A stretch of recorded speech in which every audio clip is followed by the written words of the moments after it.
Welcome to this week's In Focus on Whitewater Community Television's WGTV Channel 11. I'm Eric Marsh. Thank you very much for joining us for this week's show, which is, for us, going to be a little bit different. Sometimes you have seen us change guests halfway through the show. This week, we're going to change hosts halfway through the show. Our guest is going to be IU East Professor Tim Scales, who started and has been host of, for the past 14 seasons, the In Your Business program on our sister station, WETV. That program has introduced you to local entrepreneurs. He'll be interviewed by and share thoughts with two students that he has mentored over the last few years. They are both IU East students, and they will both be graduating this weekend. Cole Fosbrink is an IU East senior who is a soccer player and, among other things, has also been an interviewer on the program Indiana Super Achievers, which you can also find Monday evening on our sister station, WETV. Among his interviewees this year has been Dr. Jennifer Sullivan, Gary Dick, and Governor Eric Holcomb. Tim will also be interviewed by CiCi Bellis. CiCi is a totally online student and a member of the WTA. She is one of those students that you have heard about through the years that is getting her IU degree through a partnership between Indiana University East and the WTA. CiCi was the WTA Newcomer of the Year in 2017. She announced her retirement in January of this year, and I'm sure that her future plans will probably be part of the conversation. So we hope that you enjoy this week's In Focus as the CEO of the CEOs and the CEO of Boss is interviewed. Enjoy In Focus on WGTV.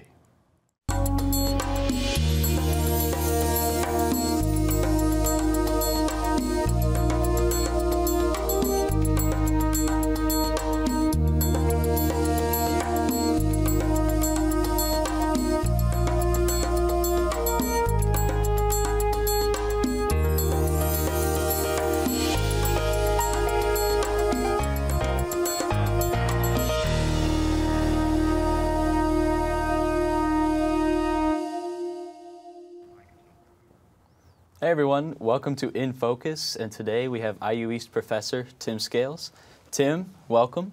And to start off, being a professor, you have to do lots of research, and I know you like to include students in your research. Could you tell us about that? Sure. One of the expectations of all professors is that we do research so that we stay current.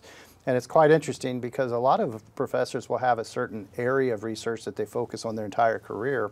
For me personally, I like to change mine up, and I like to involve the students and keep that currency very current. And so over the years, I've kind of started off my research with youth entrepreneurship, and that's when I started with the BOSS program in 2007.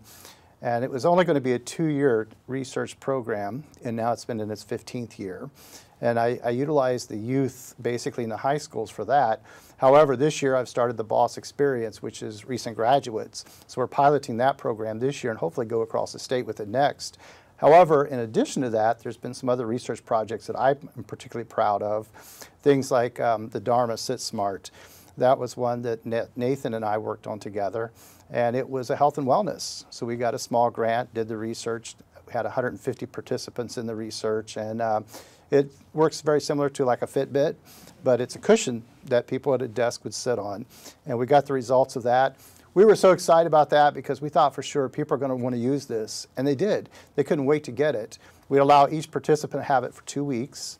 However, within 2 days, they were calling and saying, pick it up. And Nathan and I could not figure out why. And we found out that people would rather not be healthy and be able to get their job done. They didn't want to have to stand up every 45 minutes and do a little exercise. They'd rather work right through their email, right through their project. So the research showed us that people really didn't want to be distracted. Beyond that, we've had several things like the birdhouses, squirrel feeders, and like that we've worked on. But most recently, ping pong. And a lot of people on campus, they're like, what is Tim doing? But what I'm doing is engaging students. And for year 1 of ping pong research, it's been just that. It's how to engage students again after COVID. Students were away from campus. I want to get them back on campus. I want to get them engaged in doing things. And so we've had several ping pong tournaments, and the engagements has been strong. We've had anywhere from 65, 75, 80 people playing ping pong in the tournaments with us. People coming and borrowing the ping pong paddles, borrowing the ping pong tables, getting engaged. Now next year you're going to see me transition a little bit with the ping pong from a standpoint of health and wellness, because activity on a ping pong table is very healthy. And so we're going to show those results of that research. So yes, my research needs to be a lot of fun, but it also needs to be something that we can publish with, but also present with, but engage the students with. And that's my focus for my research. Certainly. And that student engagement is really important to you? Absolutely. And so as more and more things went to the online environment, which I love being online, however, I also love face-to-face, and there's nothing like the true, engagement of individuals. So getting the people back in, if it takes ping pong, that's what we'll do. Perfect. And now going from the research side of things to more athletic side, bringing in recruits and talking with them. Could you tell us about what you do with that? I can. It's fun because I would say on the average week I have maybe 3, maybe 4 recruits in the office. And so each coach has gotten very comfortable with me, and we have 15 different sports here at the university. And so oftentimes when they bring a recruit, I get to spend an hour, maybe even an hour and a half with each recruit. I get to know those individuals. Sometimes they're 2 hours away and such, but I'll get to learn about what interests them, and then usually something sparks. Here at the university, I teach entrepreneurship, and entrepreneurship is truly all disciplines. So whether it's criminal justice, nursing, education, no matter what your major, usually we can get a pretty good conversation about what interests you and gear it towards entrepreneurship. But as we bring the recruits in, I do get to know them. It's fun because they'll tell me that they're a soccer player, they're a volleyball player, maybe they're a tennis player, maybe they're cross country, track field. I get to know them very well, and they soon realize I don't know the sports, okay? The fun thing about that, Cole, as you know as an athlete, I try to make it to every sporting event, okay? And a lot of times the ones on the road are my fun because I will drive 3 hours. I drove to Pittsburgh to watch you play soccer. And I do that because I want to get to know the students and be involved with them as well as them being involved with me. So I feel like the more respect I can show you, the more respect you're going to show me. And we have a really great relationship as we go. Yeah, and so relationships are crucial in your work. Absolutely, and it's a choice we make. I put a lot of time into it, and I really like it when the students are willing to put the time back. And I often tell the recruits when I meet with them, as well as the students in their first and second years, is you have a lot of choices to make. You can come to campus, you can take your classes, you can go back home, take a nap. But I think it's what we do outside of class that's important. And so go to class, come by the office, share. Maybe we get engaged into a game of ping pong. Maybe we do the virtual reality, which virtual reality was a part of my research for 7 years. Whatever it is that you want to do, let's do it. And let's learn some things outside of class. Let's go to the Econ Club, where we network every month with about 650 individuals, professionals across the state of Indiana. So when you're not in class, what are we doing? That's what's really going to make a difference in your career. Getting that real experience, yeah. Absolutely, that's the hands-on. And with real experience comes with maybe internships. Could you speak on internships a little bit? Sure, it's fun because I've been here 18 years full-time, and during that 18 years I've had the opportunity to actually oversee just over 400 interns. And those intern experiences are not all with one company. I know a lot of universities partner with a single company for internships. We do not do that. Basically, we work with you as a student. We get to know what it is that you're interested in. So let's say that you're interested in communications. We might want to talk to a television station to get you involved doing an internship there. Other people may be computers. I had one individual that I was able to help him get in a computer store. He thought that's what he wanted, and I wasn't sure. But after 3 months of interning at the computer store, he realized it was not. He wants to program. He's not interested in computer sales. He's interested in programming. So we wound up getting him a job, and he was working in healthcare as a programmer. Those internships gives you that hands-on experience that we're talking about. And so every one of them's got to be unique to that student. And it gives us that opportunity to be in the community and get the community involved in our education process as well. So internships are absolutely wonderful because it gives you the experience without making a mistake in your full-time career. Exactly. And now, you mentioned the BOSS program earlier. Could you really elaborate on the BOSS program and everything it does? Absolutely love to, because I had been full-time at the university for just over a year when they started speaking with me from the state of Indiana about trying to create a youth entrepreneurship program. I got excited and said, I can do it, okay? And I thought I could, and so they challenged me. And they gave me a grant and said, okay, it's a 2-year program. We want 160 students. So you're going to work in 9 counties. We want 9 teachers, 160 students over a 2-year period. They need to learn about entrepreneurship. They need to develop a business plan. Of course, I developed the curriculum, and that was a lot more challenging than I ever thought, to develop a 54-hour curriculum for youth entrepreneurship, but I created it. Then I hired the 9 teachers, trained the 9 teachers, and set out to do it in the summer of 2007. So we actually had about 100 students that summer, which was kind of nice because that meant I only had to have 60 the second summer. However, we had closer to 300 the second summer. And from that, it just kept going, and so I didn't want to give it up after 2 years, nor did the teachers, because it was so wonderful. And so we just kept finding monies elsewhere. We kept applying for grants and doing different things and just get creative. And I thought we could probably sustain it for 3 to 5 years. And now 15 years. We have sustained it for 15 years. Instead of 160 students, we've had just over 6,000. And now instead of just the 9 counties, it's been all over the world. So we've had it in other countries as well. And sometimes it's not 54 hours, maybe sometimes it's 25 hours, but we can customize it because I'm the founder of it and I'm the one who developed the curriculum. I can customize it in any way we need to. The fun part about it was it has been the finalist in a economics competition for the North America 3 different times, and in 2020 it was named #1 for North America for youth entrepreneurship developing talent. The Kelley School in Indianapolis allowed me to pilot it with a grant over there, and we're now in our 3rd year with the Kelley School, and this year the Heron School of Art as well as the Kelley School will be running it for all of the Indianapolis public schools in the summer of 2022. So that program is my baby. I'm proud of it, I'm excited about it, and we're going to continue to grow it. So you're going to hear more about it as we continue to grow it. And it is incredible. And it's about to happen here soon? It is. And so I'm piloting this summer. We're going to pilot a graduate program. So 6 individuals have been selected to pilot the graduate program. They have to be a college graduate, and they're either going to open a business or make it available for somebody else to open. At the high school level, we didn't require them to open it. At the graduate level, we are. Now, I will tell you that at the high school level, we've had students who actually created businesses in high school and went off and started it. I had one high school student at Richmond High School, junior year, and he had almost 40 employees by the time he graduated. And those employees were averaging about $30 to $40 an hour. It was a construction business. From high school? From high school in the BOSS program. So again, it makes me very proud to be able to do that. Certainly. I'd be very proud of that. Mm-hmm. But it's not about me, it's about the students, but it's about the students being able to learn, and that's what we do as professors, is we teach.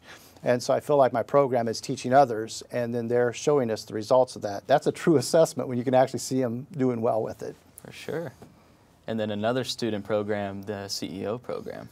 With the CEO program, we started that to do financial literacy. And what we find is so many people tell us when we say we're doing financial literacy, they're saying, you can never start early enough. They wished we'd have done that when they were in school and such, okay? And so, as you know, you've helped develop the curriculum on that. And we can go to the 3rd grade, we can go to the 10th grade. I think high school is probably our best spot. However, we're in there teaching them how to save and why to save, the importance of that savings. And teaching them that not just save the money, spend the money, but save double the money. That way when they spend the money, they still have money saved. That's one of the key things that you've taught them. And so I'm glad to see the CEOs continuing to grow. And even beyond financial literacy, they've also been interviewing other CEOs. And so getting to know some of the top people across the state of Indiana. Certainly. And then are there any other new student organizations in the works? Well, actually, it takes a lot of time, okay, to do those things. And yes, there will be. I can't sit here and tell you which ones they're going to be because I don't just go out here and create them.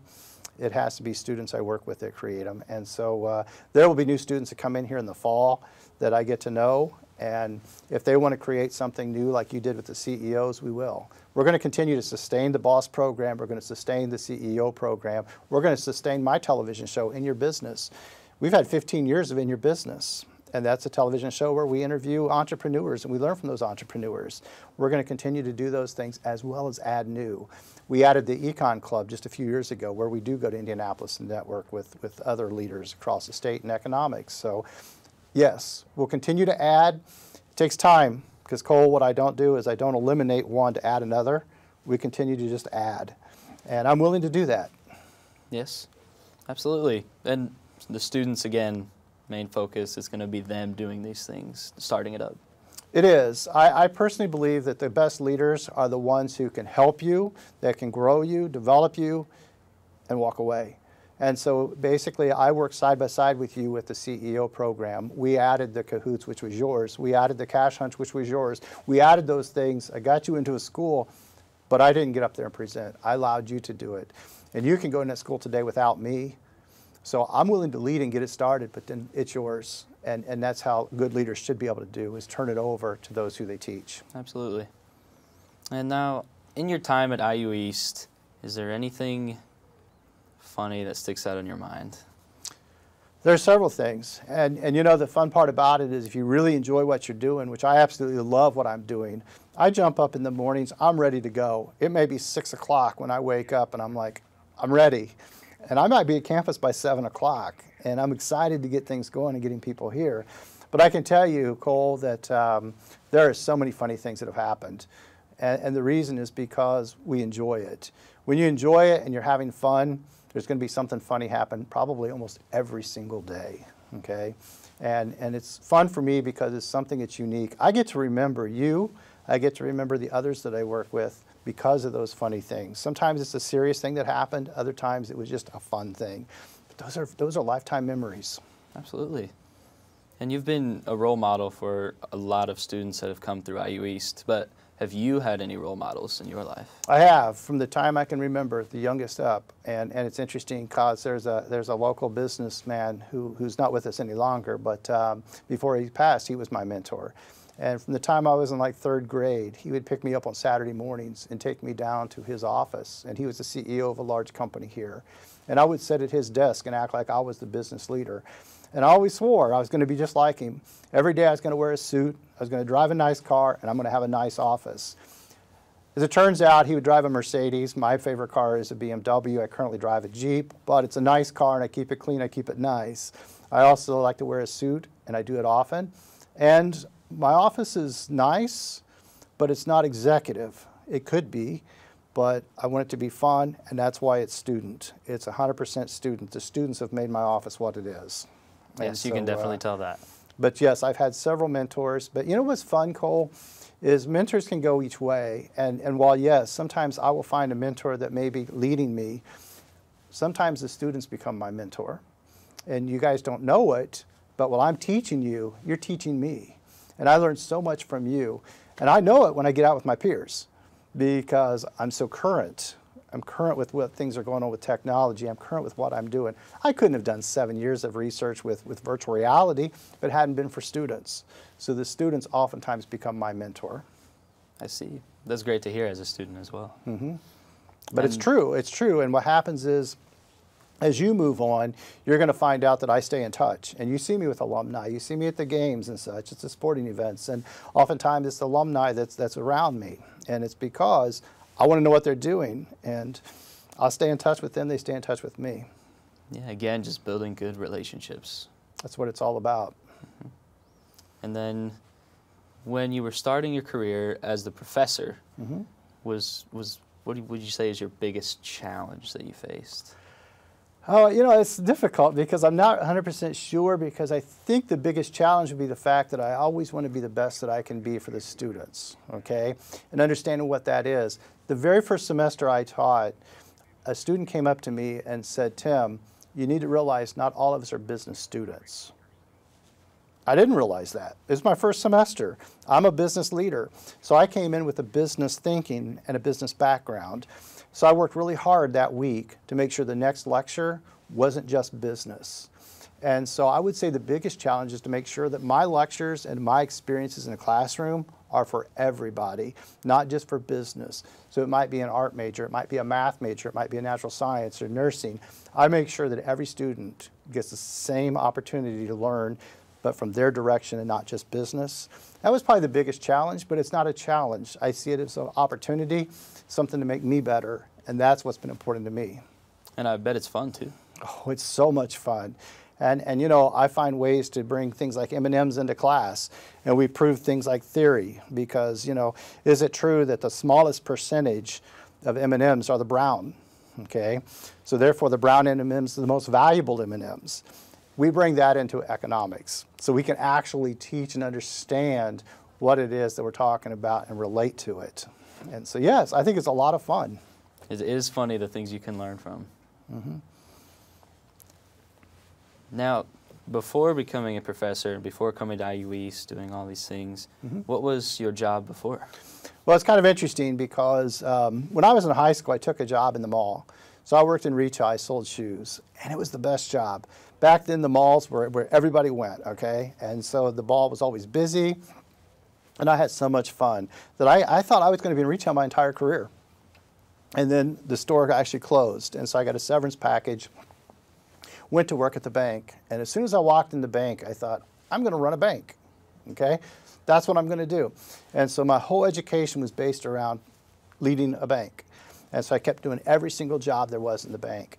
And then, all of a sudden, after I finished one of my graduate degrees, the university said, hey, Tim, how about you come and teach for us part-time? I said, of course. So I came to the university, and I would teach at night. I would teach a marketing class, and I would teach an econ class. Loved it.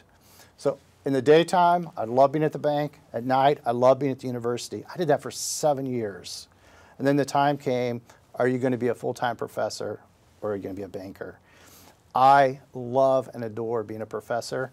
18 years now of being a professor, never had a bad day. There's going to be a challenge, and you got to take a walk. But I always remember the passion I have for teaching. 24 years ago, when I was just an adjunct coming in after the bank, I couldn't believe I was in front of a class. Today, I still have that same feeling. Every time I walk in front of a class, it's just a fulfillment I have. Yeah. And then when did that motivation to become a professor start? When you started doing it part-time, or was it before? Oh, it was from day one. What happens is I would come into the classroom and I would see how the students would learn, what they would engage with, and then I want to make it more challenging. And so even on the drive home, I kept thinking, what can I do, what can I do? And then on the drive in the next time, I kept thinking, we're going to do this, we're going to do this. And I do it still 24 years later. I find ways to engage students, and sometimes even with a Kickstarter today. You know, I'll use Kickstarter often in my classes, and whether we're doing a $500 Kickstarter or a $5,000 Kickstarter, it's a way to engage the student, and it's a way for students to learn about what's really going on. So, yeah, it happened even when I was an adjunct to where it is today. Yeah, and so again, so many things you can learn from. And you've been involved with so many things, and then could you kind of share different community events you've been involved with? Certainly, and it's fun because I've served on several boards, and I also serve on boards nationally and internationally. And sometimes it's fun to be on those boards, and it's high recognition, you know, and people think, oh, the board position. But I've served on a lot of committees, and I find sometimes it's better for me to serve as a friend than as a board. And I'll tell you why, Cole. It's something about my personality in that if we're going to meet once a month as a board, that day may not be the day that things are really happening. But as a friend of that group, any day of the month, I can go in there and make a difference. And I'll give you an example like the Boys and Girls Club, okay? I'm a Heritage Club member, and so that means that I'm a donor. I also have an endowment there, so the Tim Scales Action Fund. So when children need assistance to go there, about 40 kids a year get financing from the Tim Scales Action Fund, okay? That's important to me to be able to support the kids that need to go there. But any day of the week, we can go there and do a workshop. We can go there and make a difference on those kids' learning. And I do. But what I'm saying to you is in the community, I don't know of an organization that I don't know about. And if there's any way I can ever help them, I go do so. Absolutely, Tim. And it's great to get so involved with different things and network with more people and build more relationships. I think so. I think so. And getting to know the leaders of each of those and then understand why. Because most of the leaders of those organizations are very passionate about that organization, and it makes a difference. Absolutely. And then for the students, is that if you could give one word of advice, per se, to students just now coming into college, what would that advice be to them? It's funny you would ask that, though, Cole, because I would almost ask you to say what word you think it would be. And if we were to write it down, we'd write the same word, and that's to have fun, okay? You've got to have fun, you've got to enjoy it. If you're miserable and not enjoying it, it's not going to be meaningful to you. You've got to have fun and you've got to enjoy the experience. And if it's not, we got to find out why, make those changes, and make sure it's fun. So my word is going to be fun. That's what we've had at IU East. It's been extremely fun doing all the different things outside of campus even too. And those are important as well. Sure. And I mean, I'm not going to say that if you have to take an accounting exam this afternoon, it's going to be fun, okay? But the preparation for that exam has been fun. It's been a conversation, right? Then when you take it and you get the results, you got an A-, that's fun. So it's a part of that experience and enjoying that experience with other people who care. Yeah. And then if you had a student that you saw potential in, how did you go about getting in touch with them to start building a relationship with? Yeah. Well, I have to say that for the most part, I see potential in all students, okay? And it may not be the equal potential, but it's going to be great potential at whatever level it is. How? I'm going to invite that student to get engaged in some way. Maybe they're going to need to stop by the office so we can actually, get to know each other a bit, find out exactly what it is that they want to do. Maybe it's inviting you to come and play some ping pong. Recently, I had a nursing student that every day would wave at me, and I would wave at that student. And one day I said, why don't you come over and play some ping pong? The student did. We got to know each other. We now know each other's names. We can call each other by name instead of just a wave. And we're going to start learning what that potential is as a student. But yeah, everyone is different, and everybody takes it differently. And so whatever it is, that's what we're going to do. Absolutely. It could just be the simplest thing. It is. It is. Holding the door for somebody, saying good morning to somebody. The first time you say good morning to somebody, a lot of times they look at you like, wow, it's my favorite thing to do. Yeah. Good morning, It doesn't take anything. Yeah. Well, Tim, we're about out of time here, and so I want to leave you with one last question, and that's just, if you could go back and do something over, what would that be? More of the same, okay? I can tell you what happens is, and the school may not even realize it, but my teaching load, because I do run 2 centers, is supposed to be a 2-2. Every semester I've taught a minimum of 3-3 and sometimes a 4-4 because I want more. I want more of everything I'm doing, and that's going to be it, more. Absolutely, Tim. Well, thank you so much for your time, and we will be back with more In Focus after a short break.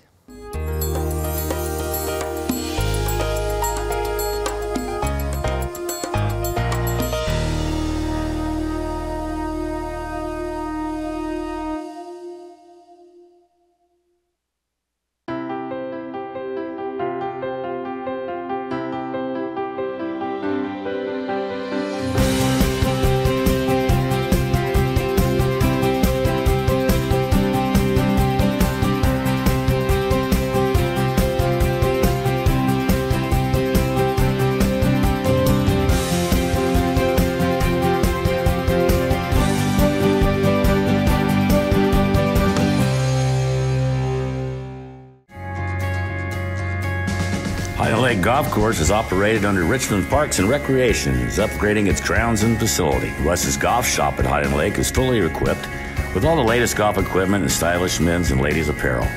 We have upgraded our sand traps, tee signs, and added new tee markers. We have installed an impressive scoreboard for our high schools and club tournaments.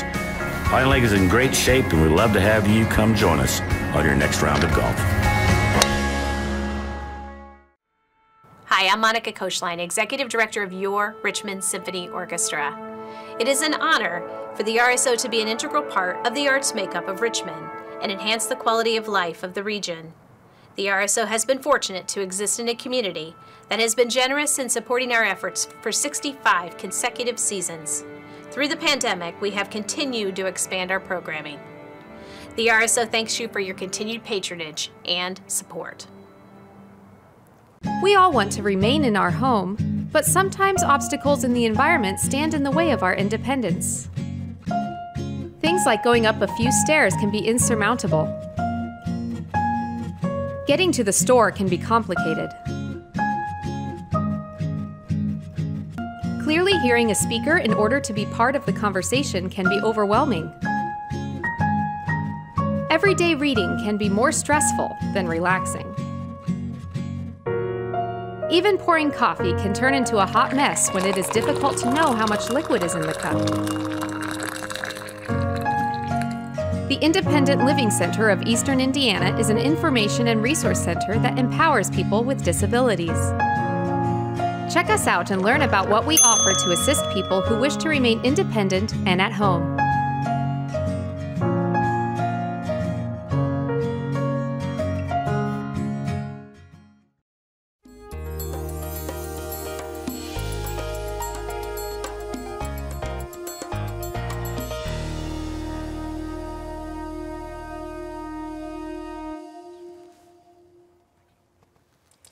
Welcome back to In Focus. My name is CiCi Bellis and I'm here with Tim Scales. Tim, to start off, I wanted to ask you, how did you get into online education? Well, that was kind of an interesting path for me because here at the university, I had started out as an adjunct, so I was teaching in the evenings for 7 years, and then I started full-time. And when I became full-time, I would have 3 classes face-to-face on campus that I would teach. And absolutely loved it. Loved being with the students, loved the engagement, loved the development.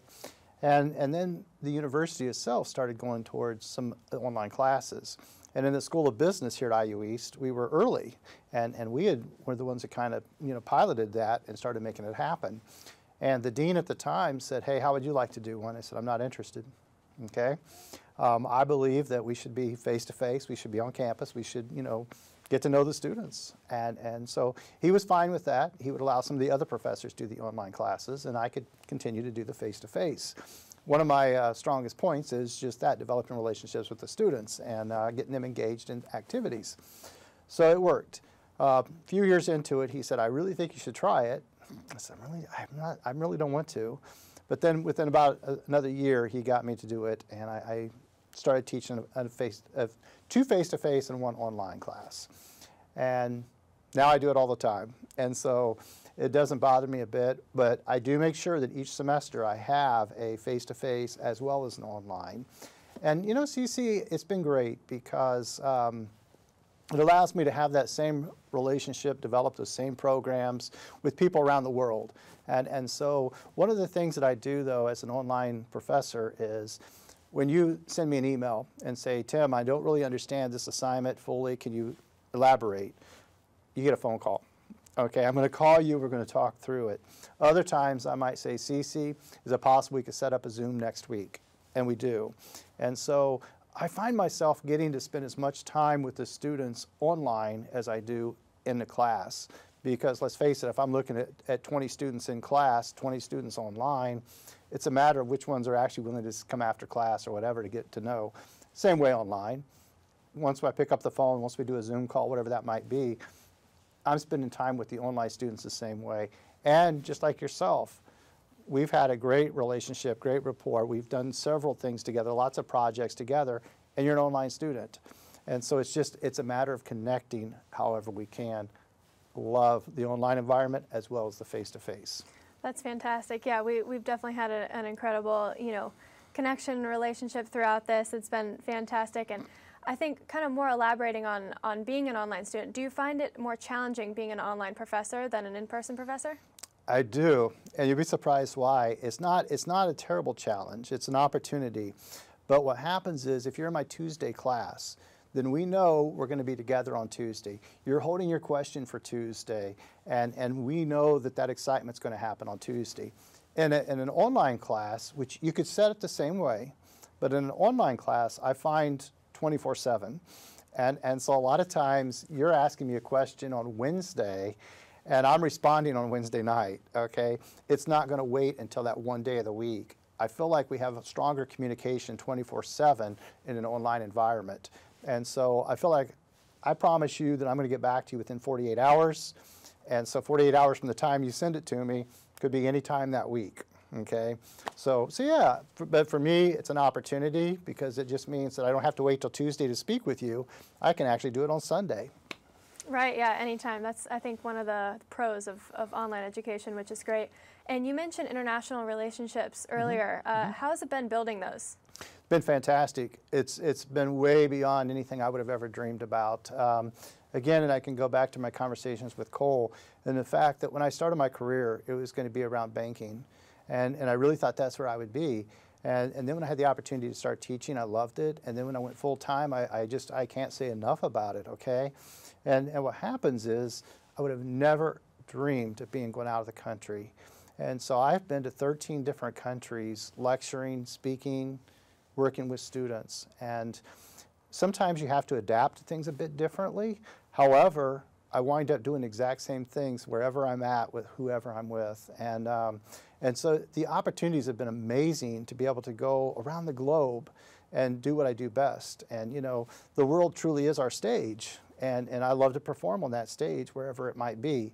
And it's so much fun, it's so refreshing, so rewarding. It's just a great experience. And I feel so good about it because the way we are working today with the technology we have, you are going to spend your career around the globe. And so your professors should be spending their career around the globe. We should be experiencing it so we can help you get prepared for those experiences. It's been wonderful. Oh, that's fantastic. I totally agree with that. I think that's such a great point, is that, you know, if we're going to be experiencing that, you guys should too. That's such an interesting point. I haven't heard that before. Moving forward, tell me a bit about your book that's published in 9 languages. Sure. It's interesting because when I got into being a professor, you know, publishing is important to us. Our research is important to us. And that was one area I wasn't so sure about, you know. But once you start doing it, it's so addictive. It's to get a grant and then to be able to get published and go into publish of professional journals, academic journals. But the one book you speak of is the 2-Hour Entrepreneur. And I started with the 8-Hour Entrepreneur. And I would hold an 8-hour workshop to teach people how to become entrepreneurs. 8 hours was just too long. I couldn't hold their attention. And so I reduced it to 4 hours still. So I thought, okay, if they're really interested, let's go 2 hours. And if they're truly interested after 2 hours, then they'll stay around and we can actually make them an entrepreneur. So I started workshops called the 2-Hour Entrepreneur. And I would hold them on a Saturday morning. I'd hold them in different evenings. 2-Hour Entrepreneur. Thought nothing of it. Developed a curriculum just like I did the BOSS program. The next thing I know, I come across this individual who is very interested, but she's from Japan. And Ayumi said, "Tim, do you think I could translate your book?" And I said, "Sure." And so Ayumi translated the book to Japanese. And so now all of a sudden it was that way. The assistant I had at the time, she said, "Why?" And I said, "Because we can." And the next thing you know, we have people learning from it. Then before I know it, I have a third person who wants to translate it, then a fourth person.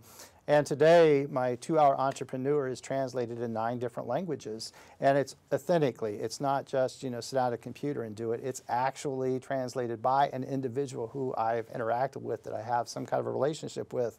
Sometimes it's been a student. Other times it's been another professor. Other times it's been a professional. There is a lady in New York who translated it to China.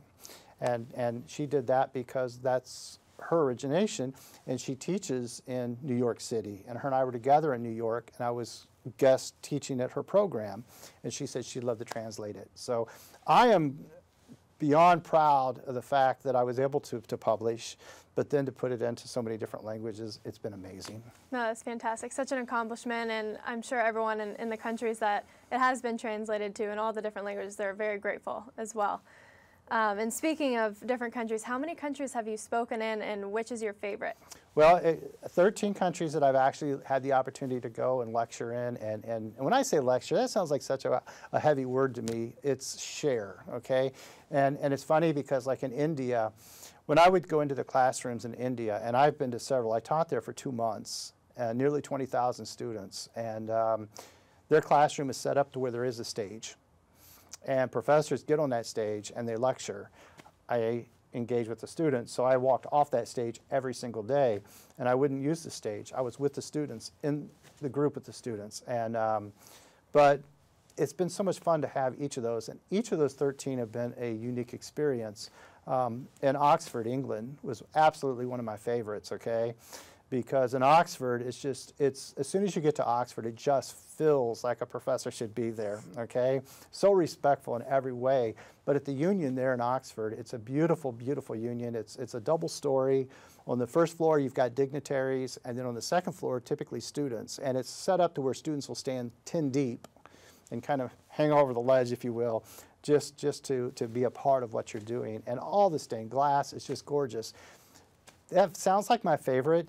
It was probably one of my favorite experiences. All but 3 U.S. presidents have spoken in that Union, and it is just amazing to be there. However, I love being right here at home as well. And so my favorite is going to be wherever I have somebody like yourself, or whether it be the other students that I'm engaged with. So we could be anywhere. We could be in a coffee shop someplace. My favorite is going to be that interaction, no matter where it's at. But I have to say, Oxford was pretty amazing. It sounds fantastic. I've been around Oxford, but not exactly in Oxford, and it is definitely on my bucket list. You have to go. Yeah. I want to know why you got into teaching, and also how you got into teaching. Well, it wasn't intentional. And in grad school, it was funny because my buddy Doug, he wanted to be a math teacher, and it was his goal was to become a math teacher. My goal was to lead a bank. And he was working for a credit union in Indianapolis. I was working for a bank here. That's kind of our paths. And we graduated. I get a call from the university to come and teach in the evenings. I accepted it. I started doing it. Today, I love what I'm doing. And that was my transition, was to find my true passion, which is working with students. He's the CEO of Forum Credit Union in Indianapolis, the largest credit union there. And so it's funny how he wanted to be a professor. I wanted to be a banker. He's a banker. I'm a professor. But it's all because of that engagement and that sharing with students. That's how it happened. And I absolutely love it. That's fantastic. What is your favorite sport to play, and also sport to watch? Okay, now I have to say I really don't play a lot of sports now, okay? But growing up and such, I did play tennis. My tennis rackets is my office upstairs, and it's been several years since that tennis racket's hit a court, okay? But students who know me, individuals that know that I'm here for every single student. I go to all of it. I go to volleyball, I go to basketball, I go to soccer, I go to tennis, and oftentimes I travel 3-4 hours each way to do so, to support the students. If you tell me you're a striker, I've learned the word striker now on the soccer team, but it's only because the students tell me they're a striker, and then I go watch the game and try to figure out what a striker does. In my opinion, all of the soccer players are trying to score, but that's really not what their job is, okay? But I do try to learn it. Favorite sport, honestly, I don't necessarily have a favorite sport to watch. I have the students that I'm watching, okay? So that's awesome. I will tell you the fun part about it was this year's the first time in all the years I've been doing it. We had so many freshmen on the basketball team. Families were coming to watch. And before each game, I would have a different set of parents that would say, which one's yours? And I'd say, all of them. And it was kind of confusing because they didn't realize I was a professor. Then when they started realizing that, because it's kind of odd for a professor to go to all the sporting events, then they started realizing what it meant. And so that's special. I hear you're a pretty mean ping pong player as well. I don't think I'm mean, but what happens is I enjoy it. It's a part of my research. It's a part of engaging students. It's a part of making things happen. And I will say that I've had a couple individuals who had more time than anything this semester. They didn't play, so I started playing with them, started teaching them, and it was so much fun because I could beat them pretty bad. Now I can't win against them. They've developed these serves, they've developed the talent, and they're beating me every time. So we got to start out fresh again next semester. I love it. And kind of still into the sports topic, do you find a lot of similarities with succeeding in school and in sports? Absolutely. It's fun because a lot of the athletes are some of my top students, okay? And it's because of a discipline. They know that things are due, but they also know that there's a commitment on their time. A lot of our athletes are on the buses. Just like I'll drive a distance, so are they. And they can't always rely on the internet. They cannot always know that there's going to be Wi-Fi connection on the bus. So a lot of times they have to do it in the hotels. So maybe they're playing on Saturday and Sunday, so they're having to work on Saturday night, you know, on their assignments and such. And I try to be as flexible, and we all do. We try to be flexible and work with the students. But, you know, it's funny because, again, they know their schedule. They know when they're going to have double days. They know when they're going to be on the road. They know this stuff, and they get such a good discipline that they also match that to their syllabus, and they balance it so well. I have no issues. I really don't. I love working with athletes because of that discipline. No, that's great. And what advice would you give a student athlete that's juggling, you know, obviously both sports and school and so much else? Make sure you're organized, okay? Because if you're organized and you plan it out, you're going to have a lot of fun, okay? If you're not and you find yourself getting behind, you're going to get miserable, and you're going to feel like you're blaming sports, you're going to feel like you're blaming the class. When the truth of the matter is, let's not blame anybody, not blame anything. Let's just get organized. Let's get it all planned out to where you can have fun with it. And it's not always that stress, okay? I've had times when I've gone to a sporting event, and I know the player was a little stressed because they thought I was there because maybe they were missing an assignment or they're behind. Not at all. I won't even talk to you about an assignment basically at a sporting event, because that's not what I'm there for. I'm there to support you. We can talk about that in the office. We can talk about that in class. Let's enjoy the sporting event. That's awesome. And moving into the CEOs, how did you start the CEOs group? Well, and I'm not going to take the full credit for starting that, because the way we started it was I had so many students that were coming here, like Joelle, okay, who was interested in finance, okay? And if they're interested in finance, then let's find a way to get that experience beyond the classroom. We're going to get the ratios in the classroom, but when we actually meet CEOs and we talk about leaderships in companies and we go to the econ club and such, the CEOs, that's what's important. So we found people like Johnny and Joelle, we had Paige, we have had Cole, yourself, now we've got Bailey and Taylor and Colt, and individuals who want to join and be a part of the CEOs, but we find out what it is that we want to do. So we know when you became a CEO, your strengths, we added that to the CEO program. So it's not been my program, it's been our program, and I like to lead and get out of the way and let you guys lead, which is what I've done and which is what you've done. And next semester, I will sit down with those students that are coming back in the CEO program, and we'll figure out a plan for what they want to do, okay? We'll customize it. But again, how we started it was because so many of our students are interested in finance, leadership, and the CEO experience. No, that's great. I've had the best time being a part of the group. And we went down to Florida, to Boca Raton last fall to speak at a business conference. Tell me a bit about that and what your favorite part was. Well, it's kind of interesting to hear you say we went down, because actually we, meaning Joelle, Cole, and I, came down to Florida. You already live in Florida, and so we didn't allow that distance to create any issues at all.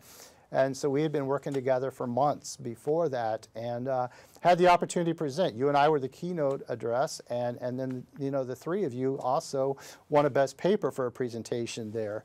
And it was amazing opportunity for us to engage.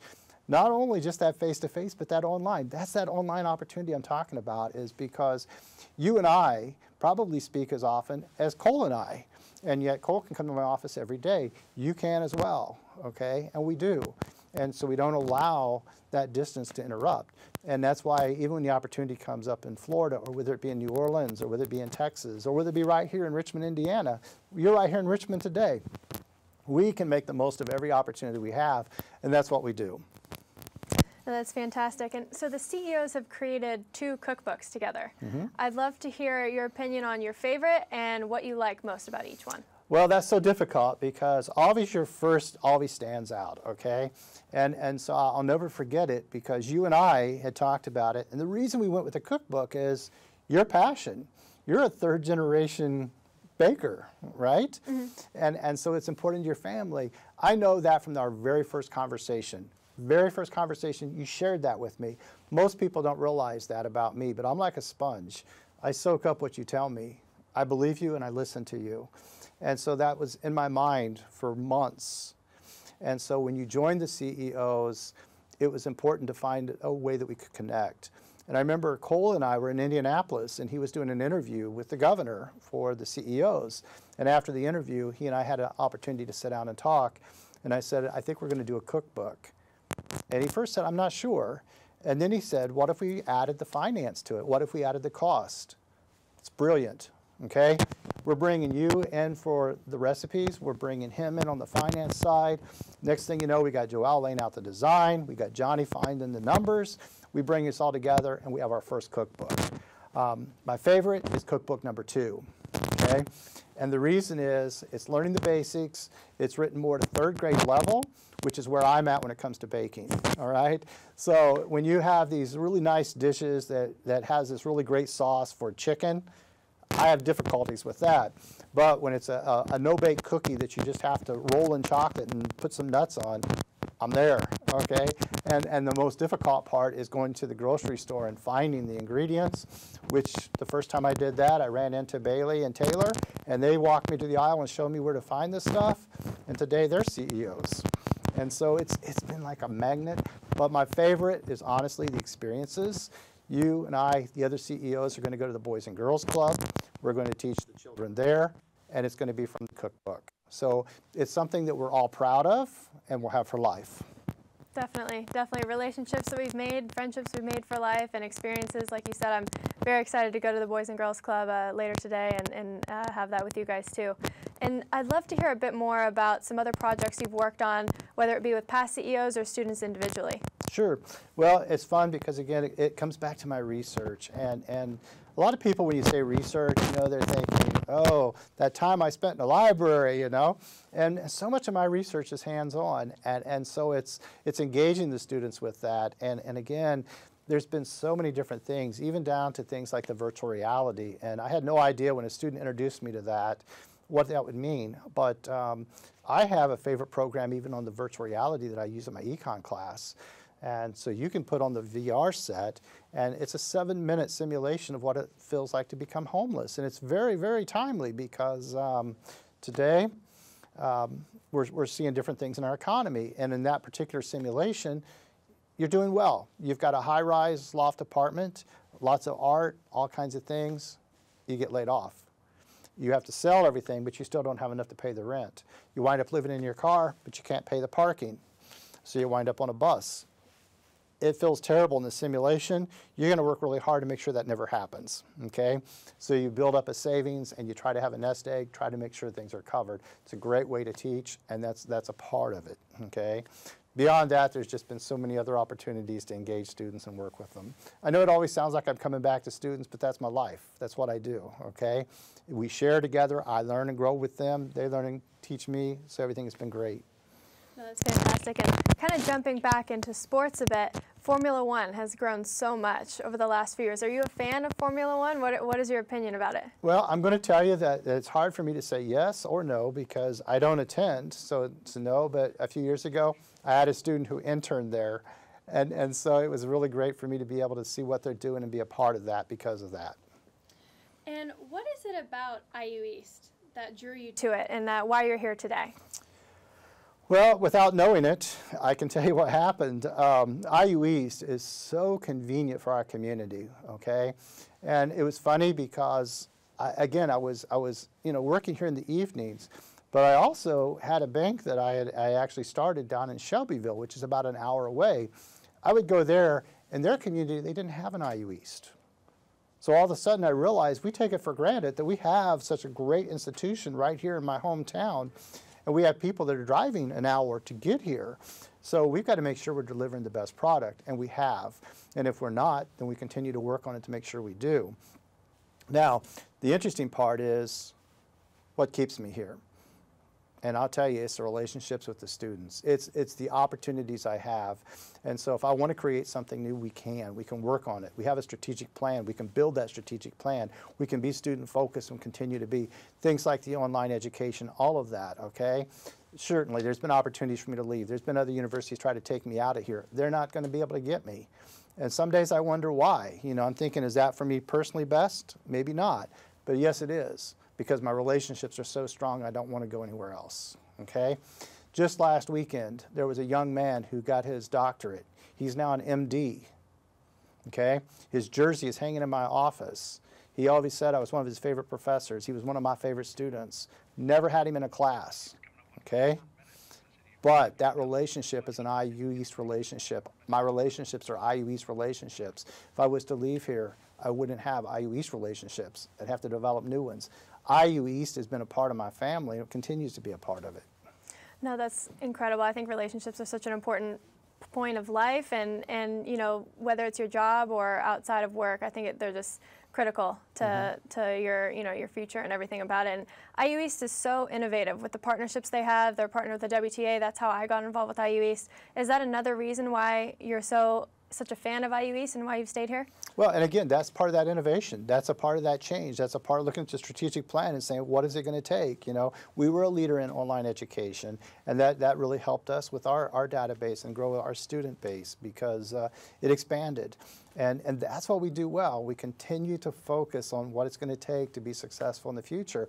If we're going to teach you to be successful in the future, we need to be successful in the future.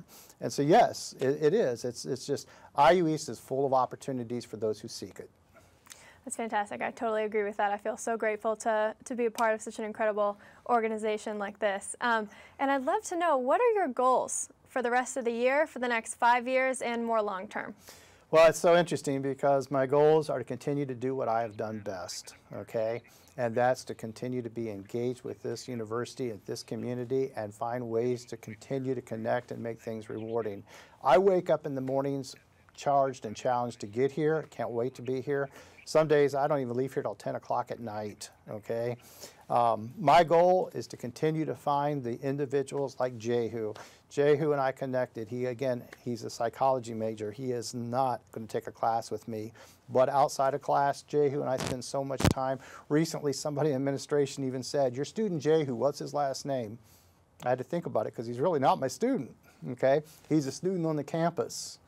But my goal is to continue to be able to find people like yourself, find people like Jehu, find people like Cole, find people like Joel, like Johnny, like Bailey, Taylor, Colt, all the people that I'm currently working with. Continue to find those individuals and continue to be able to make things great for you, but also great for me as we go forward. That's fantastic, and that's your long-term goal as well. Absolutely. Mm-hmm. That's fantastic. And what is your favorite part about meeting all these different types of people from all different walks of life, would you say? My favorite part is the inclusion, honestly, because what happens is I'm willing to do whatever it takes to make things great for you. And when I find that inclusion happens, give you an example.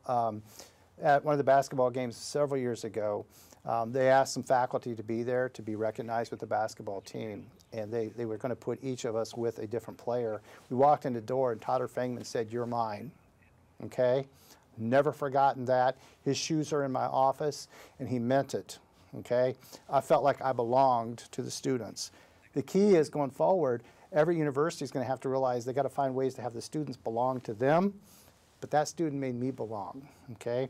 I'm so proud that Colt is a CEO because Colt doesn't even know it, but in my class early on, I was just getting to know him. And one day in front of 44 people, he said, I'm the favorite. He wasn't the favorite, he was one of 44. But the fact that he cared enough to say it makes me know that I want him in the program. That's fantastic. Tim, we're unfortunately running out of time here. I want to thank you so much for being here and letting us interview you today. My name is CiCi Bellis, and thank you so much for watching this week's edition of In Focus.